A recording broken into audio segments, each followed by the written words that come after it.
Transformer में oil होता है, जो ट्रांसफार्मर में ऑयल होता है वह कौन सा होता है? कंडक्टिंग होता है, इंसुलेटिंग होता है, सेमी कंडक्टिंग होता है, क्या होता है? तो जो ट्रांसफार्मर में जो ऑयल इस्तेमाल किया जाता है वो इंसुलेटेड ऑयल इस्तेमाल किया जाता है। इसके कई दफ़ा इसके रंग के बारे में भी पूछा जाता है कि इस इंसुलेटेड ऑयल का जो रंग होता है वो कैसा होता है, तो इसका रंग होता है पीला। आइए देखते हैं अगला क्वेश्चन क्या है।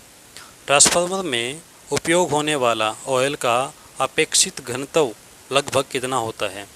जो ट्रांसफार्मर में जो ऑयल इस्तेमाल किया जाता है, इंसुलेटेड ऑयल इस्तेमाल किया जाता है, उसका अपेक्षित घनत्व लगभग कितना होता है? तो इसका अपेक्षित घनत्व होता है 0.85 से लेकर के 1.88 तक। आइए देखते हैं अगला क्वेश्चन क्या है। ट्रांसफार्मर के अंदर बैक टू बैक टेस्ट क्यों किया जाता है? जो बैक टू बैक टेस्ट है वो इसलिए किया जाता है कि ताप में जो वृद्धि हुई है उसका पता लगाया जा सके कि जो तापमान कितना बढ़ा है ट्रांसफार्मर का, किस समय पे बढ़ा है, तो इसलिए बैक टू बैक टेस्ट का इस्तेमाल किया जाता है। एक ओपन सर्किट टेस्ट भी किया जाता है, शॉर्ट सर्किट टेस्ट भी ट्रांसफार्मर के अंदर ही किया जाता है। Open circuit test iron loss ज्ञात करने के लिए और short circuit test copper loss ज्ञात करने के लिए इस्तेमाल किए जाते हैं। आइए देखते हैं अगला क्वेश्चन क्या है। स्टेप अप ट्रांसफार्मर किसको कम करता है? जो स्टेप अप ट्रांसफार्मर है वो किसको कम करेगा भाई? स्टेप अप ट्रांसफार्मर वोल्टेज को अधिक करेगा और करंट को कम करेगा। ट्रांसफार्मर में ये विशेषता होती है कि जिस साइड में वोल्टेज बढ़ेगी उस साइड में करंट कम हो जाएगी। स्टेप अप ट्रांसफार्मर के सेकेंडरी और जो आउटपुट है वहाँ पर करंट की मात्रा कम होती है और वोल्टेज अधिक होती है। आइए देखते हैं अगला क्वेश्चन क्या है। सीटी में कौन सा मापक यंत्र इस्तेमाल किया जाता है? जो सीटी है, सीटी का मतलब करंट ट्रांसफार्मर, उसके अंदर कौन सा मापक यंत्र इस्तेमाल किया जाता है? तो वहाँ पर एम्पीयर मीटर इस्तेमाल किया जाता है। आइए देखते हैं अगला क्वेश्चन। ट्रांसफार्मर में ओपन सर्किट टेस्ट में किस रेंज का एम्पीयर मीटर इस्तेमाल किया जाता है? ओपन सर्किट टेस्ट है उसके अंदर लो रेंज का एम्पीयर मीटर इस्तेमाल किया जाता है और वोल्ट मीटर किया जाता है हाई रेंज का, और वाट मीटर जो वोल्टेज मापने के लिए इस्तेमाल किया जाता है वह भी हाई रेंज का इस्तेमाल किया जाता है। सिर्फ एम्पीयर मीटर है ओपन सर्किट टेस्ट के अंदर ट्रांसफार्मर में लो रेंज का इस्तेमाल किया जाता है, और वोल्ट मीटर हाई रेंज का और वाट मीटर वोल्टेज मापने के लिए इस्तेमाल किया जाता है, वह भी हाई रेंज का इस्तेमाल किया जाता है। आइए देखते हैं अगला क्वेश्चन क्या है।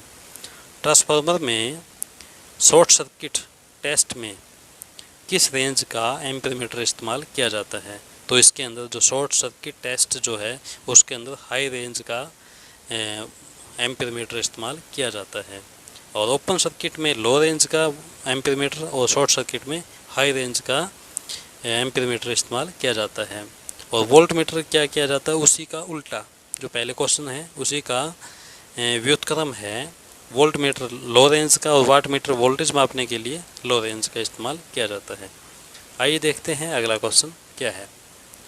ऑटो ट्रांसफार्मर उपयोग किया जाता है, और जो ऑटो ट्रांसफार्मर है उसको कॉमर्शियल ट्रांसफार्मर के नाम से भी जाना जाता है। तो ऑटो ट्रांसफार्मर वोल्टेज रेगुलेटर में इस्तेमाल किया जाता है। आइए देखते हैं अगला क्वेश्चन क्या है। एयर कूल्ड ट्रांसफार्मर में कौन सा भाग नहीं होता? जो एयर कूल्ड जो ट्रांसफार्मर है उसके अंदर कौन सा भाग नहीं होता? क्या बकौल्स रिले उसमें नहीं होती है, या कंजर्वेटर टैंक नहीं होता है? तो इसमें है कंजर्वेटर टैंक नहीं होता है। एयर कूल्ड ट्रांसफार्मर के अंदर कंजर्वेटर टैंक नहीं होता।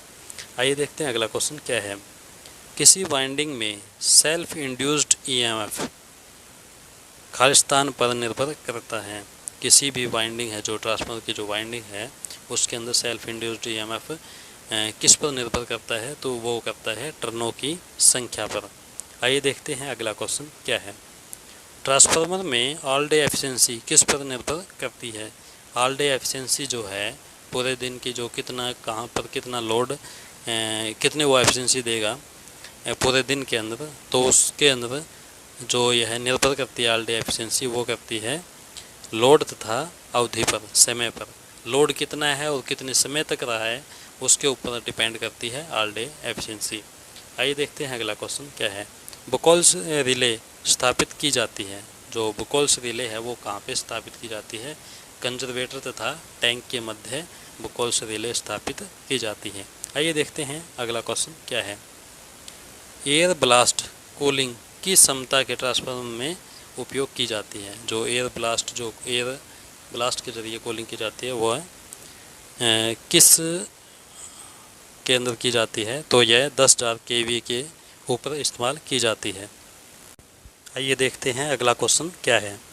बड़े ट्रांसफार्मर की कम वोल्टेज वाली वाइंडिंग किस नाम से जानी जाती है?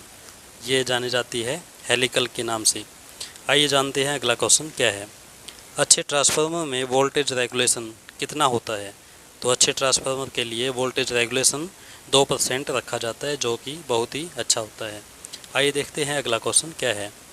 ट्रांसफार्मर की डाइलेक्ट्रिक स्ट्रेंथ कितनी होनी चाहिए? जो डाइलेक्ट्रिक स्ट्रेंथ जो है, जो इलेक्ट्रिसिटी को सहन करने की जो शक्ति है डाइलेक्ट्रिक स्ट्रेंथ, वह होनी चाहिए 40 kV 40 किलो वोल्ट। आइए देखते हैं अगला क्वेश्चन क्या है।